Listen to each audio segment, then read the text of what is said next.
আজকে রান্না হচ্ছে, প্রথম দেখাচ্ছি এই যে চিকেন।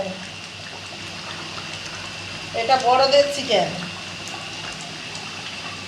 বড়দের চিকেন বসছে। এখানে বসছে বাচ্চাদের চিকেন, এই যে বাচ্চাদের চিকেন।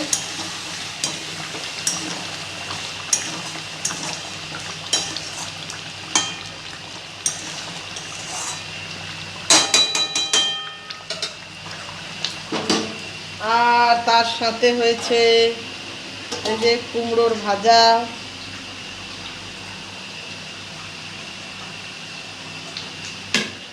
তার সাথে হয়েছে মাছের তরকারি, মাছের জিরে ঝোল, তার সাথে আছে শাকের তরকারি। দুপুরবেলা তিনটা বাচ্চা সামলে এইসব রান্না বান্না। এটা হবে বাচ্চাদের সবজি, তরকারিটা এখনো পড়েনি, পড়বে।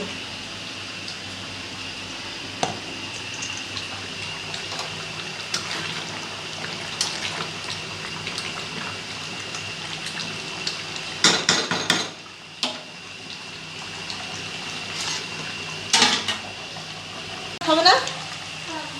ও গটিমা, ও গটিমা, খাবে না? হ্যাঁ, সোনা আবু কি করছো সেখানে? ও সোনা আবু কি করছো? শুয়ে শুয়ে উঠে পড়ো, পেটটা ঢুকে গেছে তো।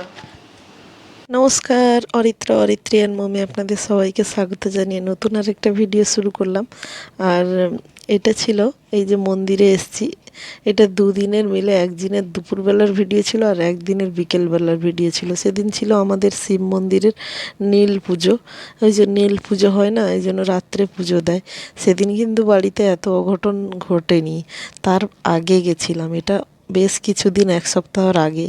আর ঘরে যে ঘটনাটা ঘটেছে সেটা লাস্ট কয়েকদিন হলো, তাই সেই ভিডিওটা দেওয়াই হয়ে গেছে। আর এটা ভিডিওটা ছিল, আমি বললাম দেওয়াই হয়নি।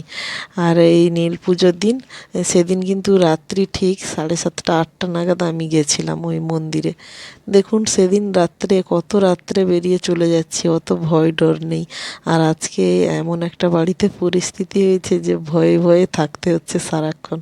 সেদিন নীল পুজো হয়েছিল, মন্দিরে মাইক টাইক বেজেছিল, তাই বাচ্চাদের বিকেল থেকে নিয়ে যাব বলে নিয়ে যাওয়া আর হয়নি। ঘুম থেকে উঠলো দেরি করে, আমি বললাম চলো এক্ষুনি রুটি টুটি করা হয়ে গেছে, এবার একটু ঘুরিয়ে নিয়ে আসি। এসে দেখি ঠাকুরমশাই একা বসে আছেন, আর আগে 2-4 জন ছিল, তবে চলে গেল, এখন আর কেউ নেই। আমি সেখানে কিছুক্ষণ দাঁড়ালাম, ভিডিও বানালাম, ছেলে মেয়ে এদিক ওদিক ছোটাছুটি করলো, ঠাকুরমশাইয়ের সঙ্গে কিছু কথা বললাম। আর ওই শিব ঠাকুরকে দেখুন সব ফুলের মালা দিয়ে পুরো ভরিয়ে দিয়েছে।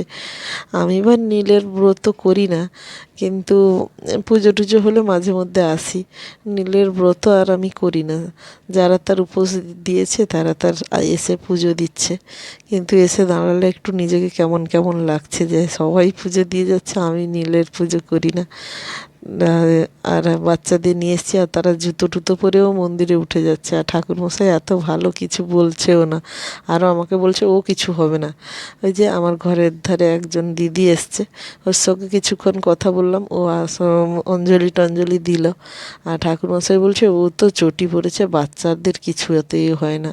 তবুও বাচ্চারা হয় না, বড়রা তো। এই দেখুন জুতো পরে উঠে গেছে, ঠাকুরমশাই ডেকে আবার তাদেরকে দিচ্ছে, চন্দন দিচ্ছে, দিয়ে আমাকে বলছে তুমি নেবে না? আমি বললাম আমি যে ব্রত করিনি, নেওয়া যাবে? বললো ব্রত না করলে ঠাকুরের চন্দন নিতে ক্ষতি কী? আমি বললাম না না, তাহলে এই ঠাকুরমশাই অনেক ভালো ঠাকুরমশাই। এই যে চন্দন দিয়ে দিল।